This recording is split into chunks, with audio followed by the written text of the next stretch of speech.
ꯈ꯭ꯋꯥꯏꯗꯒꯤ ꯂꯥꯏꯕꯛ ꯊꯤꯕ ꯍꯥꯏꯔꯒꯗꯤ ꯑꯣꯗꯤꯁꯟꯁꯦ ꯑꯩꯈꯣꯏꯁꯦ ꯃꯩꯇꯩ ꯃꯆꯥꯁꯦ ꯅꯨꯡꯁꯥꯁꯦ ꯈꯥꯡꯕ ꯉꯝꯗꯕꯅꯦꯕꯀꯣ ꯑꯣꯗꯤꯁꯟꯒꯤ ꯇꯥꯏꯃꯤꯡꯁꯦ ꯁꯥꯕ ꯀꯥꯂꯦꯟꯒꯤ ꯇꯥꯏꯃꯤꯡꯁꯦ ꯑꯗꯨꯝ ꯑꯣꯏꯕ ꯑꯗꯣ ꯀ꯭ꯌꯨꯁꯦ ꯁꯤꯗꯒꯤ ꯂꯦꯡꯕꯁꯤꯅ ꯍꯥꯏꯗꯤ ꯋꯥꯡꯈꯩꯁꯤꯗꯒꯤ ꯂꯦꯡꯕꯁꯤꯅ ꯑꯩꯈꯣꯏꯒꯤ ꯀꯩꯅꯣ ꯐꯥꯎꯕ ꯌꯧꯅꯤ ꯁꯤꯡꯖꯃꯩ ꯕꯖꯥꯔ ꯐꯥꯎꯕ ꯌꯧꯕ ꯌꯥꯏ ꯂꯦꯡꯉꯤꯕ ꯂꯥꯏꯟꯁꯦ ꯑꯗ ꯂꯦꯞꯄꯁꯦ ꯄꯨꯡ 2 ꯅꯣꯡꯌꯥꯏꯒꯤ ꯄꯨꯡ 2 ꯂꯦꯞꯄ ꯍꯧꯋꯦ ꯑꯗꯨꯒ ꯑꯣꯗꯤꯁꯟꯁꯤꯅ ꯄꯨꯡ 7 ꯍꯧꯒꯗꯕ ꯑꯣꯗꯤꯁꯟꯁꯦ ꯄꯨꯡ 2 ꯀ꯭ꯌꯨ ꯂꯦꯞꯄ ꯍꯧꯈ꯭ꯔꯦ ꯑꯍꯤꯡ ꯅꯣꯡꯉꯥꯜꯂꯝꯗꯥꯏ ꯄꯨꯡ 2 ꯑꯩꯅ ꯆꯠꯂꯤꯕ ꯇꯥꯏꯃꯤꯡꯁꯦ ꯄꯨꯡ ꯍꯥꯏꯗꯤ ꯄꯨꯡ 7 ꯍꯧꯒꯗꯕ ꯑꯣꯗꯤꯁꯟꯅꯤꯅ ꯖꯁ ꯑꯩꯁꯦ ꯄꯨꯡ ꯀꯩꯅꯣ ꯑꯗꯥꯏꯗꯒꯤ 5 ꯌꯧꯒꯦ ꯀꯥꯏꯅ ꯈꯜꯂꯒ ꯑꯍꯥꯟꯕ ꯆꯠꯄ ꯇꯥꯏꯃꯤꯡꯁꯦ ꯑꯩꯈꯣꯏ ꯐꯥꯗꯔꯅ ꯄꯨꯔ ꯆꯠꯄ ꯇꯥꯏꯃꯤꯡꯁꯤꯗ 5 ꯌꯧꯗꯣꯏꯅꯦ ꯀꯥꯏꯅ ꯄꯤꯛꯇ꯭ꯔꯨ ꯄꯤꯒ ꯃꯤꯠꯀꯥꯁꯦ ꯅꯣꯏꯔꯒ ꯕ꯭ꯔꯁꯀ ꯇꯧꯔꯒꯅꯦ ꯑꯩꯈꯣꯏ ꯕꯥꯅ ꯆꯤꯡꯊꯣꯛꯑ ꯄꯨꯔꯤꯁꯦ ꯌꯥꯝ ꯅꯨꯡꯁꯤ ꯑꯗꯨꯒ ꯆꯠꯄꯁꯤꯗ ꯃꯤꯁꯦ ꯑꯗꯨꯛꯀꯤ ꯃꯇꯤꯛ ꯁꯥꯡꯅ ꯂꯩꯔꯝꯕꯁꯦ ꯑꯩꯁꯦ ꯈꯪꯉꯦ ꯃꯤꯠ ꯅꯥꯒꯁꯦ ꯂꯣꯏ ꯁꯤꯡꯉꯦ ꯑꯩꯁꯦ ꯑꯗ ꯀꯃꯥꯏꯅ ꯇꯧꯒꯦ ꯄꯨꯡ ꯀꯌꯥꯗꯒꯤ ꯂꯦꯡꯕ ꯍꯧꯕꯅꯣ ꯍꯥꯏꯕ ꯃꯇꯝꯗ ꯄꯨꯡ 2 ꯂꯦꯡꯕ ꯍꯧꯕꯅꯤ ꯁꯤꯅꯤ ꯑꯣꯗꯤꯁꯟꯒꯤ ꯑꯗꯨꯛꯀꯤ ꯃꯇꯤꯛ ꯌꯥꯝꯃꯕ ꯃꯤ ꯃꯌꯥꯝꯁꯦ ꯑꯩꯈꯣꯏꯁꯦ ꯃꯅꯤꯡ ꯇꯥꯔꯦ ꯑꯗ ꯃꯅꯤꯡ ꯇꯥꯔꯕꯅꯤꯅ ꯁꯥꯕꯗꯨꯕꯨ ꯈꯥꯡꯒꯗ꯭ꯔꯥ ꯑꯗꯒꯤ ꯑꯌꯨꯛꯇꯣ ꯉꯟꯇꯥꯅ ꯍꯧꯒꯠꯂꯛꯄꯒꯤ ꯆꯥꯗ ꯊꯛꯇꯅ ꯂꯥꯛꯄꯒꯤꯕꯨ ꯈꯥꯡꯒꯗ꯭ꯔꯥ ꯑꯗꯨꯒꯤ ꯏꯁꯥꯁꯦ ꯄꯨꯔꯥ ꯀꯩꯅꯣꯅꯤ ꯑꯣꯏꯔꯤꯁꯦ ꯄꯤꯛꯏꯕ ꯑꯉꯥꯡ ꯑꯣꯏꯕꯅꯤꯅ ꯈꯥꯡꯕꯁꯨ ꯋꯥꯏꯗꯅꯀꯣ ꯑꯍꯥꯟꯕ ꯊꯣꯛꯂꯛꯄ ꯍꯥꯏꯁꯤꯗꯤ ꯆꯥꯕ ꯊꯛꯄꯗ ꯑꯣꯏꯔꯣ ꯀꯩꯗ ꯑꯣꯏꯔꯣ ꯑꯃꯠꯇ ꯍꯩꯅꯄꯣꯟꯇꯦ ꯃꯩꯇꯩ ꯃꯆꯥꯁꯦ ꯑꯗꯨꯅ ꯊꯣꯛꯂꯛꯄꯗꯨꯗ ꯑꯗꯨꯒꯤ ꯋꯥꯈꯤꯕ ꯃꯌꯥꯝꯗꯣ ꯋꯥꯟꯊꯕꯒꯁꯨ ꯌꯥꯎꯔꯤꯅꯦ ꯏꯁꯥꯁꯦ BPꯒꯁꯦ ꯂꯣ ꯑꯣꯏꯈꯤꯗꯅ ꯑꯗꯨꯝ ꯁꯨꯝ ꯂꯩꯔꯝꯕꯗꯒꯤ ꯋꯥꯟꯊꯗꯅ ꯈꯣꯠꯇꯅ ꯇꯧꯕꯒꯁꯨ ꯌꯥꯝ ꯌꯥꯎꯏ ꯑꯗꯨꯒ ꯑꯣꯗꯤꯁꯟꯁꯦ ꯆꯪꯕ ꯐꯥꯔꯁ ꯔꯥꯎꯟ ꯈꯜꯂꯒ ꯁꯦꯀꯦꯟ ꯔꯥꯎꯟ ꯈꯜꯂꯛꯇꯗꯅ ꯑꯗꯒꯤ ꯀꯞꯄꯒ ꯊꯣꯛꯂꯛꯄꯁꯨ ꯑꯃꯨꯛ ꯌꯥꯎꯏ ꯄꯨꯡ 5ꯒꯤ ꯁ꯭ꯋꯥꯏꯁꯤꯗ ꯀ꯭ꯌꯨ ꯂꯦꯡꯕ ꯌꯥꯎꯔꯦ ꯑꯗꯨꯒ ꯁꯤꯗꯒꯤ ꯂꯦꯡꯕ ꯄꯨꯡ ꯌꯥꯎꯔꯤꯅꯦ ꯀꯌꯥꯗꯋꯥꯏꯗ ꯑꯣꯗꯤꯁꯟ ꯌꯥꯎꯏ ꯁꯨꯡꯊꯥ ꯊꯥꯖꯔꯣꯏ ꯄꯨꯡ ꯑꯩꯅ ꯑꯗꯨꯗꯒꯤ ꯂꯦꯞꯄꯛꯄ ꯇꯥꯏꯃꯤꯡ ꯄꯨꯡ 5 ꯂꯦꯞꯄꯗꯨꯅ ꯑꯩꯒꯤ ꯇꯔꯟꯁꯦ ꯌꯧꯔꯛꯄꯗ ꯄꯨꯡ ꯅꯨꯡꯊꯤꯟꯒꯤ ꯄꯨꯡ 12 1 2 ꯁ꯭ꯋꯥꯏꯒꯤ ꯇꯥꯏꯃꯤꯡꯁꯤꯗ ꯑꯗꯨꯝ ꯑꯣꯏꯕ ꯑꯗꯣ ꯃꯊꯪ ꯂꯥꯛꯄꯗꯒꯤꯗꯤ ꯑꯩꯁꯦ ꯁꯤꯗꯤ ꯉꯟꯅ ꯆꯠꯇꯕ ꯌꯥꯔꯔꯣꯏ ꯍꯥꯏꯕꯒꯤ ꯄꯣꯠꯁꯦ ꯑꯃꯨꯛ ꯂꯥꯛꯑꯦ ꯃꯊꯪꯒꯤ ꯀꯩꯅꯣꯗꯨꯗ ꯑꯃꯨꯛ ꯑꯣꯗꯤꯁꯟ ꯌꯥꯎꯕꯗꯨꯗ ꯑꯍꯥꯟꯕ ꯑꯣꯗꯤꯁꯟ ꯌꯥꯎꯕꯗꯨꯒꯤ ꯋꯥꯔꯤꯅꯤꯀꯣ ꯍꯧꯖꯤꯛ ꯂꯤꯕꯤꯔꯤꯁꯦ ꯀꯔꯝꯕ ꯁ꯭ꯇꯦꯠꯇ ꯑꯣꯏꯗꯣꯏꯅꯣ ꯑꯍꯥꯟꯕ ꯑꯩꯅ ꯌꯥꯎꯕꯁꯦ ꯒꯨꯋꯥꯍꯥꯇꯤꯗ ꯌꯥꯎꯋꯦ ꯑꯣꯀꯦ ꯑꯗꯨꯒ ꯃꯊꯪꯗꯅ ꯑꯃꯨꯛ ꯑꯩꯅ ꯑꯗꯨꯃꯥꯏꯅ ꯔꯦꯖꯤꯁꯇꯔ ꯇꯧꯈ꯭ꯔꯕ ꯃꯇꯨꯡꯗꯒꯤꯗꯤ ꯑꯃꯨꯛ ꯀꯣꯜꯀꯇꯥꯗꯒꯤ ꯑꯃꯨꯛ ꯀꯧꯔꯛꯏ ꯃꯣꯏꯅ ꯑꯩꯒꯤ ꯅꯝꯕꯔꯁꯦ ꯍꯧꯖꯤꯛꯁꯨ ꯑꯗꯨꯝ ꯀꯧꯔꯛꯏꯀꯣ ꯑꯗꯣ ꯀꯣꯔꯣꯅꯥ ꯂꯩꯕꯒ ꯀꯩꯒ ꯑꯩ ꯆꯠꯄ ꯉꯝꯗꯦ ꯍꯥꯏꯗꯤ ꯅꯥꯔꯒ ꯑꯩ ꯍꯧꯖꯤꯛꯇꯤ ꯑꯩ ꯏꯁꯥ ꯏꯊꯟꯗ ꯑꯗꯨꯝ ꯇ꯭ꯔꯥꯚꯦꯜ ꯇꯧꯔꯒ ꯑꯗꯨꯝ ꯑꯣꯗꯤꯁꯟꯁꯦ ꯌꯥꯎꯕ ꯆꯠꯂꯦ ꯀꯅꯥꯝꯇ ꯈꯪꯍꯟꯕ ꯈꯣꯠꯄ ꯂꯩꯇꯦ ꯃꯊꯪ ꯀꯣꯜꯀꯇꯥ ꯆꯠꯄ ꯇꯥꯏꯃꯤꯡꯁꯤꯗꯁꯨ ꯐꯥꯔꯁ ꯔꯥꯎꯟ ꯀ꯭ꯂꯤꯌꯔ ꯑꯣꯏꯔꯦ ꯁꯦꯀꯦꯟ ꯔꯥꯎꯟ ꯀ꯭ꯂꯤꯌꯔ ꯑꯣꯏꯔꯦ ꯊꯥꯔꯠ ꯔꯥꯎꯟꯁꯤꯗ ꯑꯃꯨꯛ ꯀꯤꯛ ꯑꯥꯎꯠꯅꯤ ꯑꯃꯨꯛ ꯇꯧꯔꯛꯏꯁꯦ ꯍꯥꯏꯗꯤ ꯑꯗꯨꯝ ꯀꯩ ꯍꯥꯏꯇꯥꯔꯦ ꯑꯩꯅ ꯁꯛꯏꯗꯣ ꯐꯖꯔꯦꯅ ꯈꯟꯕ ꯇꯥꯏꯃꯤꯡꯗ ꯑꯩꯉꯣꯟꯗꯒꯤ ꯍꯦꯟꯕ ꯑꯃꯃꯨꯛ ꯆꯪꯉꯒ ꯁꯛꯈꯤꯕꯅꯤꯅ ꯑꯗꯨꯝ ꯈꯟꯈꯤꯕ ꯑꯗꯨꯒ ꯃꯌꯥꯝꯅꯗꯤ ꯁꯨꯝ ꯍꯥꯏꯗꯤ ꯃꯌꯥꯡ ꯃꯆꯥꯗꯅ ꯍꯦꯟꯅ ꯈꯨꯗꯣꯡꯆꯥꯕ ꯄꯤ ꯈꯣꯠꯂꯤ ꯍꯥꯏꯕ ꯄꯣꯠꯁꯤꯁꯨ ꯌꯥꯎꯗꯕ ꯅꯠꯇꯦ ꯁꯝꯇꯥꯏꯝꯁ ꯑꯁꯤꯁꯨ ꯆꯨꯝꯃꯦ ꯑꯩꯁꯨ ꯐꯦꯁ ꯇꯧꯔꯛꯑꯦꯕꯀꯣ ꯑꯗꯣ ꯌꯥꯎꯗꯕꯗꯤ ꯌꯥꯗꯦꯅ ꯈꯜꯂꯒ ꯑꯗꯨꯝ ꯀꯩꯅꯣ ꯑꯉꯥꯡ ꯑꯣꯏꯔꯤꯉꯩ ꯃꯇꯝꯗꯒꯤ ꯑꯗꯨꯝ ꯍꯧꯔꯛꯄꯗꯨꯅ 16 17 ꯑꯩꯒꯤ ꯂꯛ ꯍꯥꯏꯇꯥꯔꯦ ꯑꯗꯨꯅ ꯏꯁꯣꯔꯅ ꯈꯤꯇꯪ ꯆꯥꯟꯕꯤꯔꯛꯄꯗꯨꯒꯤ ꯃꯇꯨꯡ ꯏꯟꯅ ꯑꯩꯁꯦ ꯄꯨꯁ ꯇꯧꯔꯒ ꯅꯪ ꯁꯨꯃꯥꯏꯅ ꯌꯥꯎꯔꯒꯗꯤ ꯑꯣꯏꯔꯛꯀꯅꯤ ꯍꯥꯏꯕꯅꯤ ꯈꯪꯗꯦ ꯑꯃꯅꯤ ꯈꯪꯗꯦ ꯏꯁꯣꯔꯅ ꯈꯤꯇꯪ ꯕ꯭ꯂꯦꯁꯤꯡ ꯂꯩꯕꯗꯒꯤ ꯑꯗꯨꯃꯥꯏꯅ ꯈꯟꯕꯤꯔꯛꯄꯅꯦ ꯍꯥꯏꯇꯥꯔꯦ ꯍꯥꯏꯔꯤꯕ ꯑꯩꯈꯣꯏꯒ 16 17ꯒꯤ ꯁꯤꯗꯗꯤ ꯑꯩꯈꯣꯏꯒꯤ ꯔꯥꯎꯟ 24 ꯆꯪꯕ ꯉꯝꯈ꯭ꯔꯕꯅꯦꯕꯀꯣ ꯑꯗꯨꯒꯤ ꯀꯩꯅꯣꯗꯨꯗ ꯑꯗꯨꯒꯤ ꯆꯍꯤꯗꯨꯗꯅꯦꯕ ꯑꯗꯨꯁꯨ ꯑꯗꯨꯛꯀꯤ ꯃꯇꯤꯛ ꯇꯐ ꯑꯣꯏꯀꯣ ꯍꯥꯏꯗꯤ ꯑꯔꯥꯏꯕ ꯑꯝꯇ ꯅꯠꯇꯦ ꯏꯟꯗꯤꯌꯥꯗꯒꯤ ꯅꯠꯇꯅ ꯑꯥꯎꯠꯁꯥꯏꯗ ꯏꯟꯗꯤꯌꯥꯗꯒꯤꯁꯨ ꯂꯥꯛꯑꯦꯕ ꯃꯤꯁꯦ ꯑꯗꯨꯛꯀꯤ ꯃꯇꯤꯛ ꯌꯥꯝꯃꯦ ꯑꯩꯅ ꯑꯣꯗꯤꯁꯟ ꯄꯤꯕꯁꯦ ꯑꯍꯥꯟꯕꯁꯦ ಛತ್ತೀಸ್ꯒಢꯗ ꯄꯤ ಛತ್ತೀಸ್ꯒಢꯁꯤꯗ ꯑꯩꯁꯦ ꯁꯦꯂꯦꯛꯁꯟ ꯐꯪꯒꯦꯅ ꯍꯔꯥꯎꯗꯅ ꯑꯩꯁꯦ ꯂꯩꯔꯤꯉꯩ ꯇꯥꯏꯃꯤꯡꯁꯤꯗ ꯁꯦꯀꯦꯟ ꯔꯥꯎꯟ ꯐꯥꯎꯁꯦ ꯀ꯭ꯂꯤꯌꯔ ꯇꯧꯔꯕꯅꯤꯅ ꯊꯥꯔꯠ ꯔꯥꯎꯟꯁꯦ ꯑꯗ ꯗꯥꯏꯔꯦꯛ ꯃꯣꯏꯒ ꯎꯅꯕꯒꯤ ꯈꯨꯗꯣꯡꯆꯥꯕ ꯂꯩꯔꯅꯤꯅ ꯑꯩꯉꯣꯟꯗꯗꯤ ꯋꯥꯈꯜꯁꯦ ꯂꯩꯈꯤꯕ ꯍꯥꯏꯇꯥꯔꯦ ꯕꯠ ꯁꯤꯗꯒꯤ ꯑꯃꯨꯛ ꯈꯜꯂꯕ ꯃꯇꯨꯡꯁꯤꯗ ꯃꯨꯝꯕꯥꯏꯗ ꯀꯧꯔꯦꯗꯅꯀꯣ ꯃꯨꯝꯕꯥꯏꯗ ꯀꯧꯔꯒ ꯑꯣꯗꯤꯁꯟꯁꯦ 2 times ꯑꯃꯨꯛ ꯇꯧꯋꯦꯕ ꯑꯗꯨꯗ ꯂꯩꯔꯝꯃꯤꯕ ꯃꯤꯁꯤꯡꯁꯦ ꯑꯩ ꯈꯜꯂꯦꯅ ꯑꯩꯒꯤ ꯁꯦꯀꯦꯟ ꯔꯥꯎꯟꯁꯤꯐꯥꯎꯗ ꯈꯟꯈꯤꯕ ꯃꯤꯁꯤꯡꯁꯦ ꯑꯃꯨꯛ ꯂꯣꯏꯅ ꯈꯟꯀꯠꯂ ꯂꯩꯔꯝꯃꯦ ꯑꯗꯨꯁꯨ ꯑꯔꯥꯎꯟ ꯃꯤ ꯑꯗꯨꯛꯀꯤ ꯃꯇꯤꯛ ꯌꯥꯝꯅ ꯂꯩꯔꯝꯃꯦ ꯑꯗꯨꯁꯨ ꯂꯥꯏꯟꯁꯦ ꯑꯗꯨꯝ ꯁꯥꯡꯉꯦ ꯈꯨꯁꯥꯡ ꯑꯃ ꯇꯧ ꯂꯩꯔꯝꯃꯦ ꯑꯗꯨꯁꯨ ꯑꯩꯗꯤ ꯈꯪꯗꯕꯅꯤꯅ ꯇꯥꯏꯃꯤꯡꯁꯦ ꯑꯩꯈꯣꯏ ꯈꯛꯇꯪ ꯈꯜꯂꯕꯅꯤꯅ ꯑꯗꯨꯝ ꯌꯥꯔꯅꯤ ꯀꯥꯏꯅ ꯆꯠꯂꯨꯕ ꯃꯇꯝꯗꯗꯤ ꯂꯥꯏꯟꯁꯦ ꯃꯅꯤꯡꯗꯅꯦꯕ ꯑꯗꯨꯝ ꯇꯥ ꯂꯩꯔꯝꯃꯤꯁꯦ ꯑꯗꯨꯁꯨ ꯑꯗꯨꯝ ꯌꯥꯎꯔꯦ ꯑꯗꯣ ꯅꯨꯡꯁꯥ ꯁꯥꯕꯗꯨꯅꯤ ꯀꯩꯅꯤꯒ ꯈꯥꯡꯉꯁꯨ ꯈꯥꯡꯉꯒꯦ ꯍꯟꯗꯛꯇꯤ ꯇꯧꯔꯒ ꯆꯪꯕ ꯇꯥꯏꯃꯤꯡꯁꯤꯗꯁꯨ ꯔꯥꯎꯟ 2 ꯑꯃꯨꯛ ꯇꯧꯏ ꯍꯥꯏꯗꯤ ꯑꯍꯥꯟꯕ ꯍꯧꯈꯤꯕ ꯑꯗꯨꯃꯥꯏꯅ ꯆꯞ ꯃꯥꯟꯅꯅ ꯑꯗꯨꯗ ꯑꯃꯨꯛ ꯈꯜꯂꯛꯇ꯭ꯔꯒꯗꯤ ꯑꯩꯁꯦ ꯑꯗꯨꯝ ꯀꯥꯎꯊꯣꯔꯛꯇꯣꯏꯅꯦꯕ ꯑꯗꯨ ꯑꯅꯤꯃꯛꯇꯨꯁꯨ ꯑꯃꯨꯛ ꯀ꯭ꯂꯤꯌꯔ ꯇꯧꯔꯕ ꯃꯇꯨꯡꯁꯤꯗ ꯑꯃꯨꯛ ꯃꯨꯝꯕꯥꯏꯁꯤꯗ ꯅꯪ ꯂꯩꯔꯣꯅ ꯍꯥꯏꯔꯒ ꯂꯩꯔꯕ ꯃꯇꯨꯡꯁꯤꯗ 2 times 4th round ꯑꯣꯏꯗꯣꯏꯅꯦꯕꯀꯣ ꯑꯍꯥꯟꯕꯒꯤ 2 second ꯂꯣꯏꯔꯦꯗꯅ ꯃꯊꯪꯒꯤꯁꯤꯗ ꯑꯃꯨꯛ 3rd and 4th ꯑꯃꯨꯛ roundꯅꯦꯕ 4th and 3rd round 3rd and 4th ꯁꯦ ꯂꯣꯏꯔꯕ ꯃꯇꯨꯡꯁꯤꯗ ꯑꯃꯨꯛ 5th roundꯁꯦ ꯁꯤꯒꯤꯗꯃꯛꯇ ꯅꯪ ꯈꯜꯂꯦ ꯍꯥꯏꯔꯀꯥꯟꯗ ꯑꯩꯁꯦ ꯊꯝꯃꯦꯕ ꯈꯜꯂꯛꯄꯒꯤ ꯇꯥꯏꯃꯤꯡꯁꯤꯗ ꯉꯥꯛꯇꯪ ꯑꯃꯨꯛ ꯂꯦꯞꯁꯤ ꯃꯊꯪꯒꯤ ꯀꯣꯜ ꯑꯃꯇꯪ ꯄꯥꯏꯈꯠꯆꯒꯦ ꯔꯥꯅꯤ ꯁꯔꯃ ꯑꯗꯨꯒ ꯃꯈꯥ ꯂꯥꯛꯆꯒꯦ ꯋꯥꯔꯤꯁꯦ ꯍꯜꯂꯣ ꯍꯥꯏꯕꯤꯌꯣ ꯉꯁꯤꯒꯤ ꯁꯇꯔꯗꯦ ꯅꯥꯏꯠ ꯂꯥꯏꯚ ꯁꯣꯅꯤ ꯏꯁꯥꯒꯤ ꯃꯤꯡ ꯂꯩꯐꯝ ꯇꯣꯉꯥꯟꯅ ꯍꯥꯏꯕꯤꯌꯨ Amit Kumar right now haibio ngasi akogi special guest Rani Sharma lengsil laga leire haibio Rani Sharma de kari sei tabi ga dabno ngasi di Amit isai amma nawai album ma wakal na lika pam khalni Oh, ai jeng asai de sakra bade. hai di ba isai sibadi mamang da happy sandokre dubu atopa khan be abagi khudong chaba leibra Amit thabal nama kaino ga sanju sakmina ma Da sanju ga sakmina de beshe. Okay hai di ba isai sibadi akogi singer de gisu sakpe abagi aya ba do fange mana soidana saklaga ni Amit Kumar ado ngasi Rani Sharma lengsil laga leire kari kari haibining balai Rani Sharma de Amit haina ba ngasi han mani ko ani samaga maina tawrugi tanja piu je adu imse harau ge aduga tungda lakadaba event krimakta pagi mai poi duaina am kumari saitegi wish pijare aduga na rekta ba alo hina laktu hena praja seva ngamba oi bi seva tawba ngamboi duaina am kumari saitegi hajari Thank you oi jarage. Rani Sharma akogi Amit Kumar se regular caller ne akogi every Saturday night ta ko ma call adum phange ma gi lak hai batare ai gi sa ani je ngasi gi Mami TV gi live show da kudong tab lorga ta yahon je loge mamang da di maming dang pan mane Amit Kumar ngasi di masak ut le isa ani da ga di maming dang mention to ne yam noi je ado sinan nupa ni bye bye ta Okay. Amit Kumar do ngasi di kana kana tamin agada mano isai se family kak tamin agadra to pa mention to bi gadra ai gi aisha ni ji ga ai gi wife ka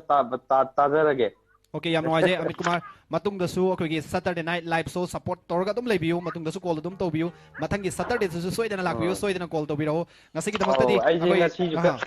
ngasi ka singdo ga ai sa chu tung Okay, kesu kai di ngan mo ngal libane sak su thom mine akoi gi lamdam sida di akoi gi smai naga nupa naga hai basi yamna akoi gi nupi nang ngam badong naga yam khana bani to dabu yam strong oi ga dabani masi akoi gi su ithau amani akoi gi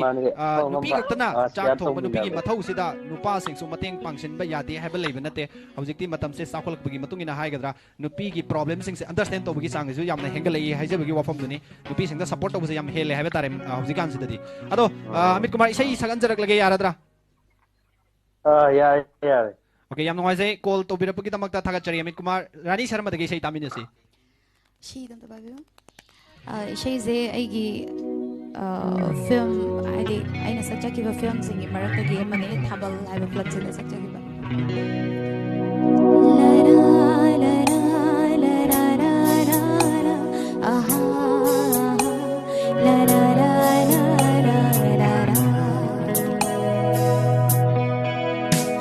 Nasibi mila bathaval seda koi pai pari tandan lata ding kau ching haro ishu yawi tandan lata ki hora pa ni ngol thamoy itha khori kaya ha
ꯅꯨꯡꯉꯥꯏꯖꯩ ꯔꯥꯅꯤ ꯑꯩꯈꯣꯏꯒꯤ ꯑꯇꯞꯄ ꯏꯁꯩ ꯁꯛꯑꯒꯁꯨ ꯑꯩꯈꯣꯏꯒꯤ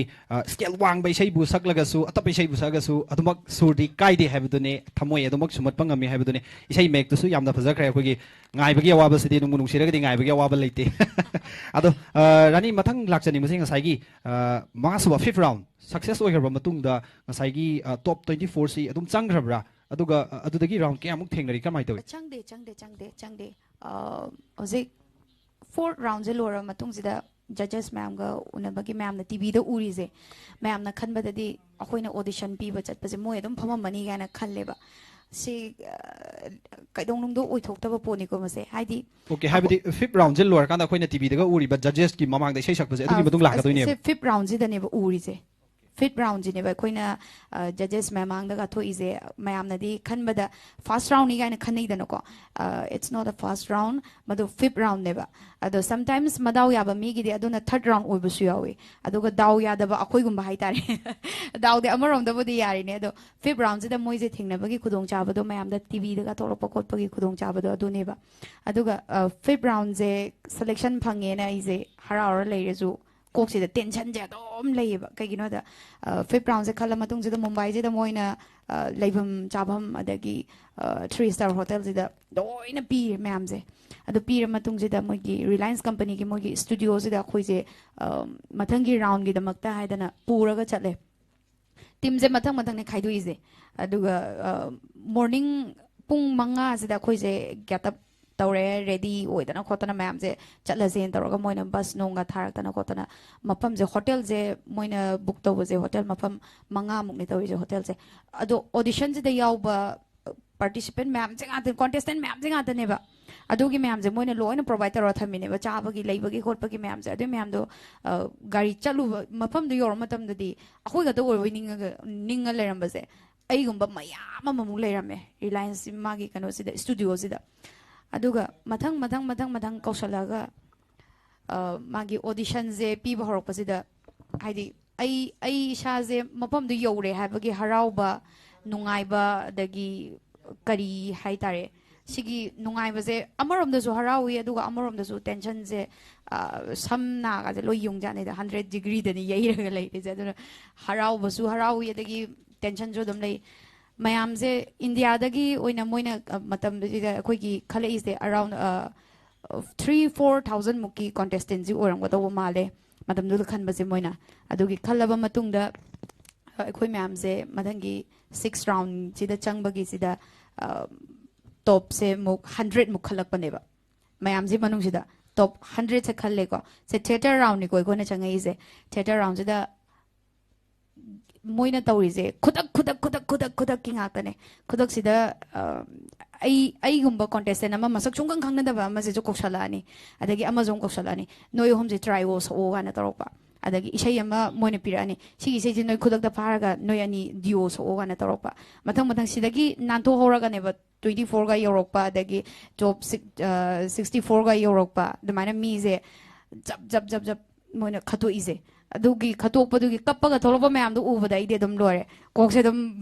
मिहुन जे side चोगम जे सिदनेबा लाइजे मोय ma'am दु उरगा इसाजे pressure जे अदम वांखले okay ngसाइगी खंददना थोराइबा ma'am दु दा येंगुरा कांदा ए आइजु सुमाइना फेल ओरेद्रा गाइना इसादा चिंगनबा मखक लेबिदो सिदी ओजा ओरेजु अमो ओरेजु को सिदे दम मोय जे पाखतकनेबा आइदि अइना फनेयामना ऑडिशन यावरागजु अदुगी लेवल दु फाबो चंगा पाइजे आइगिदि फर्स्ट टाइम नेबा अदुन मैम जे उबजिदा अहानबा ऑडिशन दगी कप्पगा थोलपा अदगी खलक्त्रे गाइनागा तोरपा मैम दु उबदा दम टेंशन जे दम यैरम इशै जे सकपदने टेंशन जे दम लेयेबा हाइदि खल ओइद्रा खनगद्रा खल ओइद्रा जे ज्ञान ताना सके नॉर्मल ताना सके सुंगम ngam देबा हाइदि मोय लेजेंड मैम दुना ममांग दा फम्बा लेरागा अइना अखोइ सिदगी चलगा इशै सउबा गाइजे मोयगी मनांग नकपा फमुबा गाइजे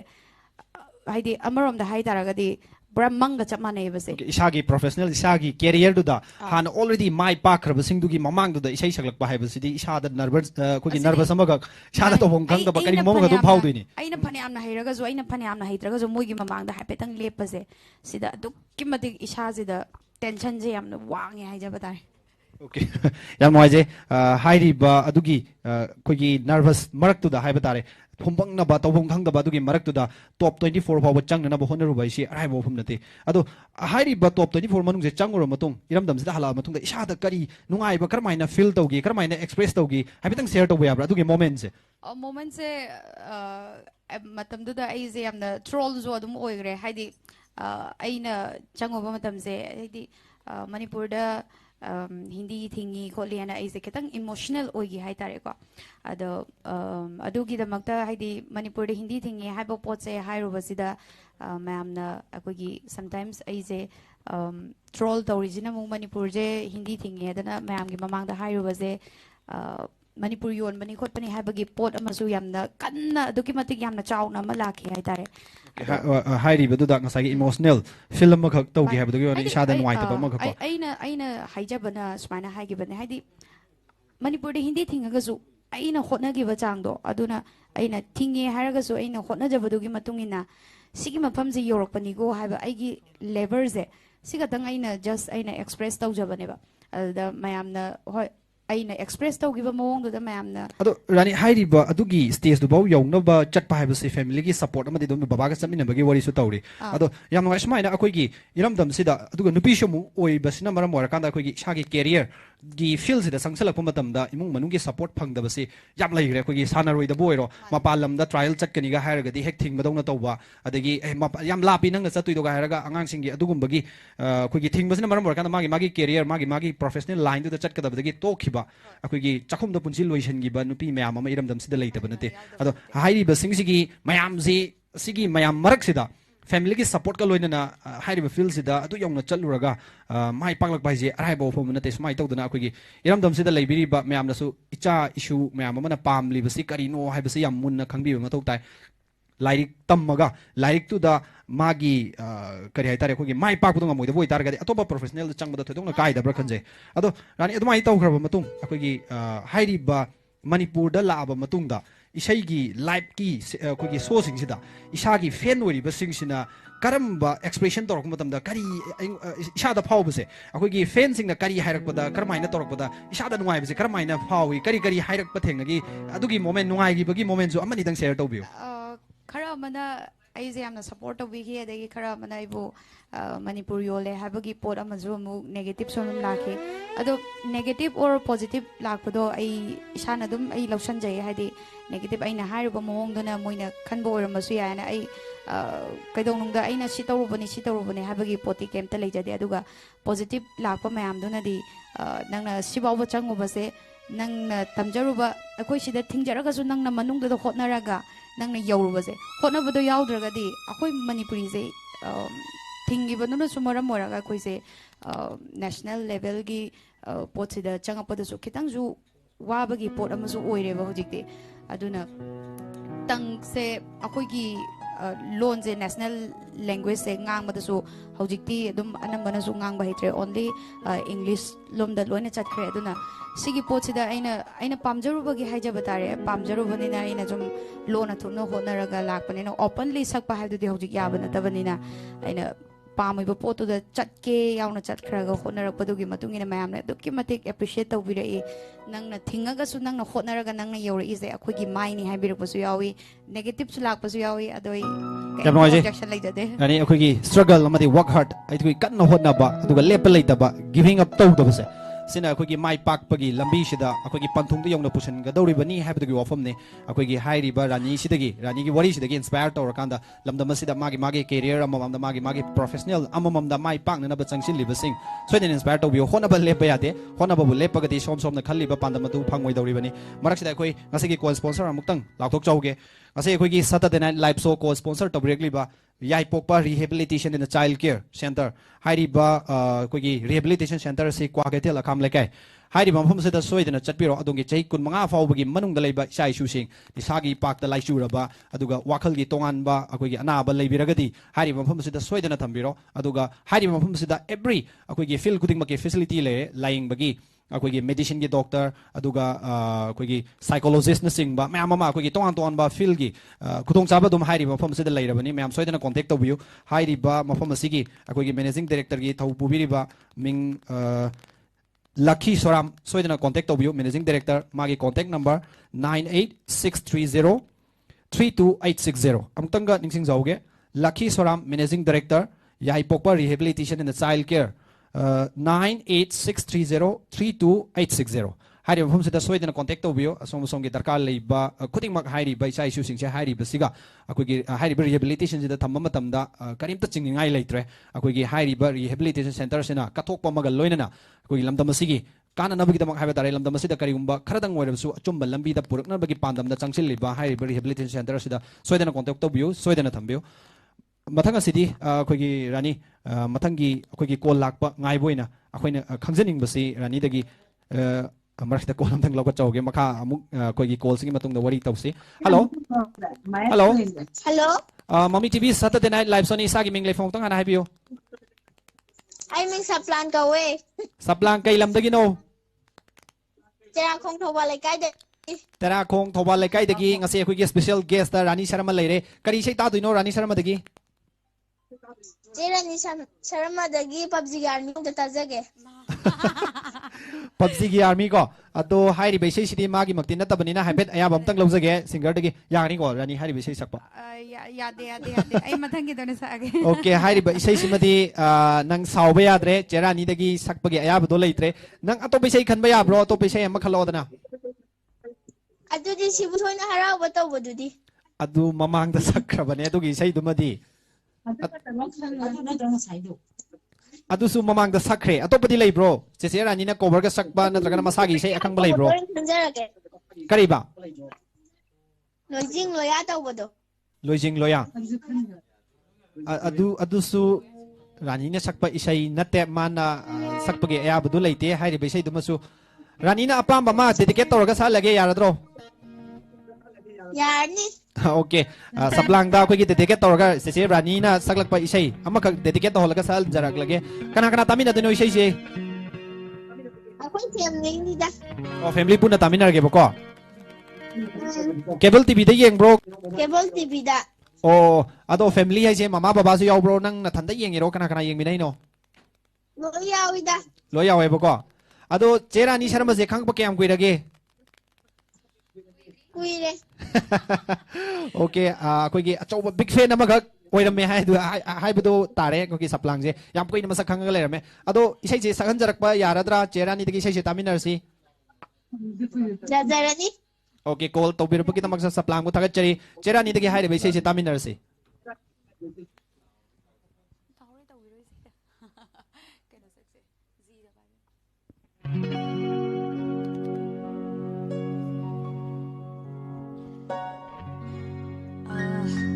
aigi music video album singi manum dagi ama kudol dam jage aigi nushi jarabi now no piece da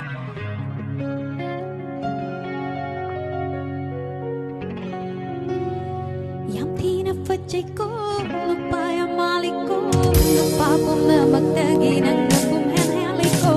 natung kinining ko ay tagi oy ning ko nang nakoy bakoy daba ay nahita hausin ni ay supa japani wakat pada pini baca bilang ay pada pini ay namin pagtata yung isinang una ngari na mga high bro yeah ay moda yang aku ay moda haura ku paglapanong shimago bayang cintini inata pamlau wari gastara unshin sekat koke mandagina punda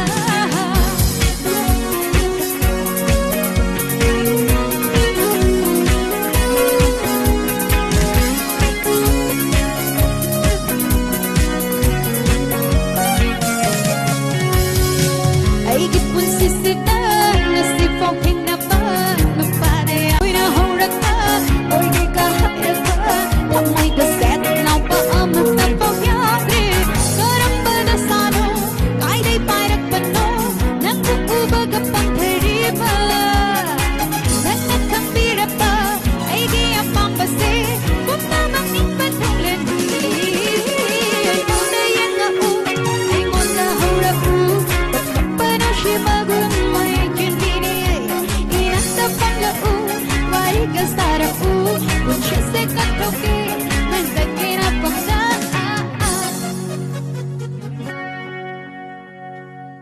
Yam noisy, Quiggy, Nasiki Saturday Night Live show si Hanati, Pum, Amagama Cairo, Dum Sandopani, Rani, Adubo, Rani, Aquigi Atopa program, Malay, number of Morakanda Nasigi, Mami Tibigi beer singing pin and about Shabato, Wangam, Masiki, the Makta, beer singing Pinaba, Hajari, Quiggy Torum, Shalakadorabani, Hajabatare, Nasiki co sponsor Amtanga, Hajoge, Yai Popa rehabilitation in the child care center. Quagatella come like I, Sweden at Chapiro, Haribam from Sida Domadongi, Icha issue, Hariba, Aquigi, psychologist problem, Laiba, Natragana, Aquigi, Mayaka, but Chinzaktagi, Aquigi, Awa from the Tar, by Chassing, Labiraka, Haribam from the Sida Swedena, Salan Biro, Sweden, Paraga, Halakani, have the Gitazabadu, Hariba rehabilitation centers in the Piri. Hariba, Siki selection, the Haribam from Siki, et something in Minaseduga, Maka, Rani Sharmagi program, Makazatazagi, et something in Minasimia. Hojik lamdam asida wakal mapum phadriba inkhalakliba naha kaya amadi mayai kaba chinjakta iraknaduna leiri masida tuminna leiduna yengbagi mahutta achumba lambi puraknaba hotnaba mathau tai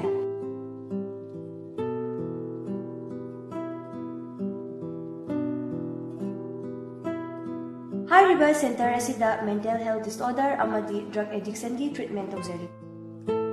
Adomadongi China Singsu Mathau Tarabadi, Lingsinbirau, Adongi the Magdalezari, Yapopa Rehabilitation and Child Care Center, Quakertail Akamlika.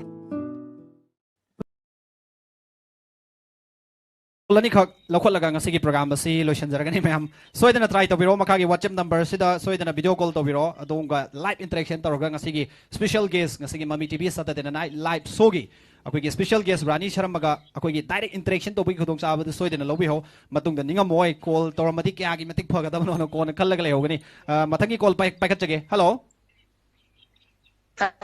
hi bio Mami TV Saturday night live show ni isagi ming live famong tang hana hi bio hi bo me like dagi nawen chawba okay hi bong popi me like dagi ma chawba hi bio kari sei tabi ga damano ngasi di RANI SHARMA dagi ichanu pi RANI SHARMA dagi tahore nang ya tawdo okay hi di baisai simasu RANI gi yamna koigi yamna unique oi baisai hai batare yamna popular oi ba koigi lamdam sidadi mayamna khwai dagi pamna ba RANI dagi yam taning baisai maga oi bane ma ado kana kana tamina duino hai baisai se koi ai gi nempo de naw nu pi jing cha koi mayam tamina ge okay ado RANI da kari kari hai bining badi lege Jan pirani ano baca hi lak pa jida ano ba isai mayam sakna mayam di seba ta bungam boyu Ojage ama call to biro pagita magta ma bu thagat chari RANI SHARMA dagi hai bisai se tamina sema how A minor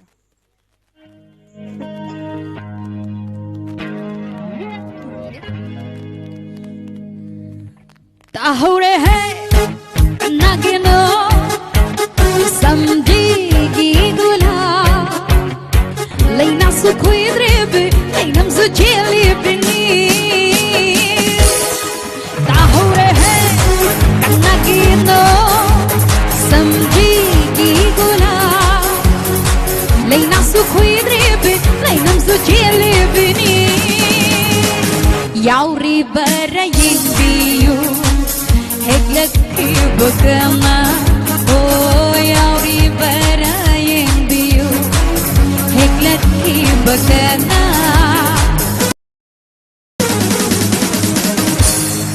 Tahure hai kanagino Samjigi gura Samjigi gula La la la la la La la la la la la La la la la la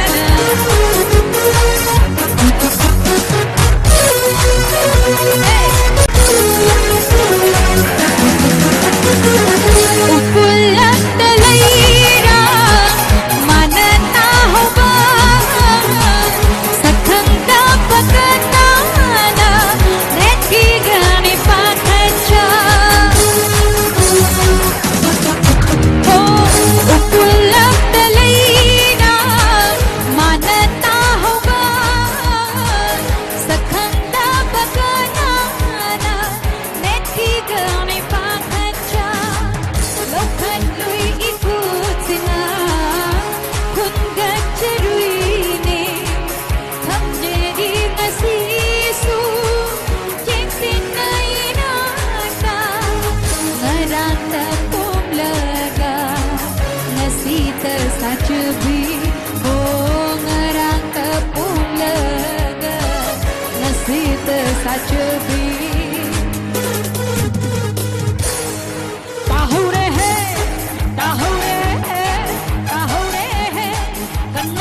ꯅꯨꯡꯉꯥꯏꯖꯩ ꯔꯥꯅꯤ ꯑꯩꯈꯣꯏꯒꯤ ꯄ꯭ꯔꯤꯊꯤꯕꯤꯗ ꯍꯧꯖꯤꯛ social ꯃꯤꯗꯤꯌꯥꯒꯤ ꯃꯇꯝꯅꯤ ꯑꯩꯈꯣꯏꯒꯤ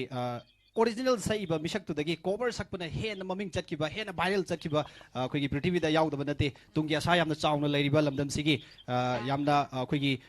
ꯇꯥꯡꯂꯕ ꯃꯃꯝ ꯂꯣꯏ ꯍꯥꯏꯕ ꯇꯥꯔꯦ ꯂꯝꯗꯝ ꯑꯁꯤꯒꯤꯗꯤ ꯔꯥꯅꯤ ꯁꯔꯃ ꯑꯩꯈꯣꯏꯒꯤ ꯑꯔꯣꯏꯕꯒꯤ ꯉꯁꯤꯒꯤ ꯑꯔꯣꯏꯕ ꯀꯣꯜ ꯂꯧꯈꯠꯆꯒꯦ ꯉꯁꯤꯒꯤ ꯄ꯭ꯔꯣꯒ꯭ꯔꯥꯝ ꯑꯁꯤ ꯃꯌꯥꯝꯕꯨ ꯄꯦꯜꯍꯟꯕ ꯉꯝꯗ꯭ꯔꯦ ꯃꯁꯤꯒꯤꯗꯃꯛꯇ ꯃꯌꯥꯝꯅ ꯉꯥꯛꯄꯤꯒꯅꯤ ꯔꯥꯅꯤ ꯁꯔꯃꯒꯤ ꯑꯇꯣꯞꯄ ꯁꯦꯗꯨꯜ ꯑꯃꯅ ꯃꯔꯝ ꯑꯣꯏꯔꯀꯥꯟꯗ ꯑꯩꯈꯣꯏ ꯄꯨꯡ ꯑꯃ ꯃꯈꯥꯏꯁꯤ ꯁꯟꯗꯣꯛꯆꯕ ꯉꯝꯖꯗ꯭ꯔꯦ ꯃꯁꯤꯒꯤꯗꯃꯛꯇ ꯃꯌꯥꯝꯅ ꯉꯥꯛꯄꯤꯒꯅꯤ ꯉꯁꯤꯒꯤ ꯑꯔꯣꯏꯕ ꯀꯣꯜ ꯂꯧꯈꯠꯆꯒꯦ ꯍꯜꯂꯣ ꯍꯥꯏꯕꯤꯌꯨ ꯏꯁꯥꯒꯤ ꯃꯤꯡ ꯂꯩꯐꯝ ꯑꯃꯇꯪ ꯍꯥꯟꯅ ꯍꯥꯏꯕꯤꯌꯨ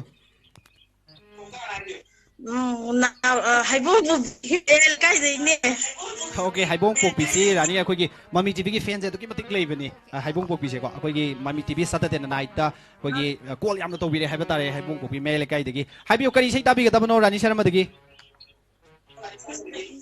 आई सही सगे हाबदा दु ताजगे ओ आई सही सकगे हाइदे बेसै सिदिंग साइजु सन्दोक जगरबनी अदुना तबा अतोपा मा कनो तो याबगी खुदोंग चाबा लेबिब्रा इतेमा अतोपा इसे मा खनबगी ओ अरे फास्ट हायबनीना खागदे मारा खरा कनो पांजबी से एमता सक्चर ओके याम नुआइजै रानी शर्माना डेडिकेट तौरगा अरोइबगी ओइना इसे एमखक अखोइ सगनजरगे ngasigisu अरोइब कॉल जो ओइरे इतेमा याम दाव याय हाबदुनि अरोइब कॉल द फंगे अदो कना कना तामिना दोनो इता मेसेजे आई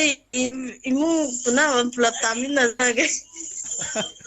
खौदे मगा कोगी यामना कोगी अपन बा येत पल लेरम बा खनाउ त मैम कोगी लोइ लथोखरगा खौदे मगा याम वाइ संगना हाइदरको माले हौजिगी दो इतेमा अदो हाइरि बैसै सी रानी शर्मा दगी इते मोइदा डेडिकेट तौरगा सोइदना सगन जरक लगे अदो इतेमा ngasi अखोगी स्पेशल गेस्ट रानी शर्मा दा करी करी हाइबिनिंग बदि लै अखोगी मसा मका लाइव इंटरेक्शन दा वरी साना बया बगी खुदोंग चाबा मका छु पिजबनी करी करी हाइबिनिंग बलै ओ बिची नुंसांबा ओइबियु टेक ता काइदना मयांगी सेवा तौदना अनब चहीना लापजिदा तेमसे लमजेन चेलुबा माले पोथा पोथा हाय अदो याम नुआइजे रानी शर्मा दा अचौबा ब्लेसिंग अमखक पिबिरमे अचौबा विश अमका हायबा तारे याम नुआइजे अदो रानी शर्मा दगे हारि बैसै असि संगन जरक लगे यारनी को आउ याने ओके याम नुआइजे कॉल तो बिरपकी नमक थागचरी रानी शर्मा दगी इसे तामिनसी अदो रानी शर्मा अरुइबगी सु ओइरे अदो इतै मनसु खलै बैसै से हानसु सखिबा ओइग्रे अदो रानी शर्मा ना अनौबा पानखलक कदबा इसेगा लेबिरगदी अदुगु मैसै दगी सकपा याबा खुदोंग चाबा Lebra नत्रगना अतोपा ओइना संदोकपिगद्रा पानखलकदा वैशैसिदी I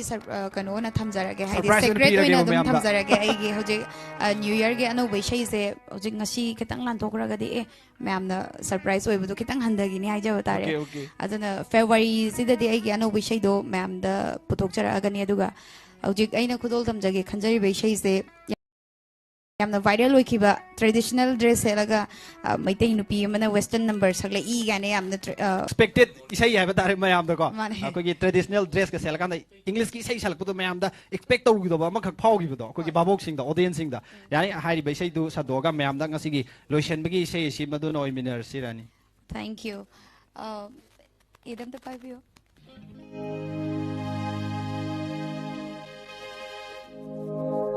1 2 3 4 One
beautiful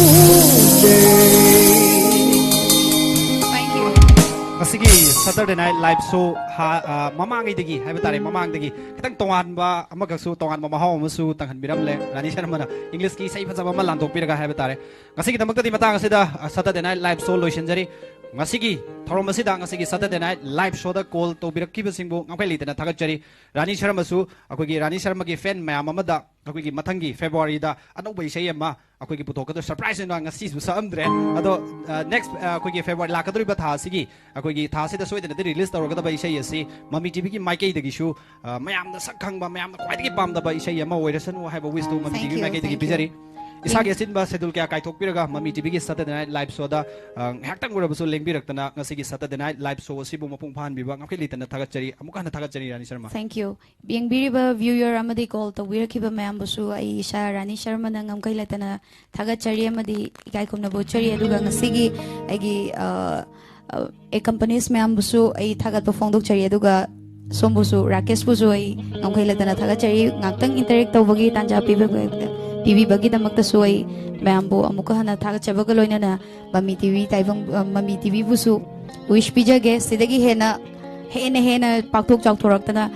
mayam gi seba tawbo ngambo biu have a wish pijage Thank you. Rani Sharma dagi mamal yam laba wish me hama ta basu phangjare gogi comment da mathang da su soidra pura u haiba me hama su yauri Rani Sharma ngasi mathang da soidra su komjarage Mami TV gi bagi dagi soidra lakbiu mathangi thang zamada akogi Saturday Night Live Show da mayam puna thengnaminasi mathangi Saturday Night Live Show da su mayam soidana saru yabiu call soidana tawbiro akogi WhatsApp number hongjaro hai hariba WhatsApp number si soidana akogi save toksan biro akogi mind leibiro haiba tare akogi ngasi gi Saturday Night Live Show sida call tawramagadi gaina khalhouba pelhouda mayam mathangi Saturday Night Live Show mada soidana call tawbiro soidana saru yaminasi ngasi gi damakti matang asida amuka hana Rakesh salam na mayambu taram dok akogi ikai humna buchari amadi ngasi gi damakti matang asida kaina nabagi yathang nijari pinabirasi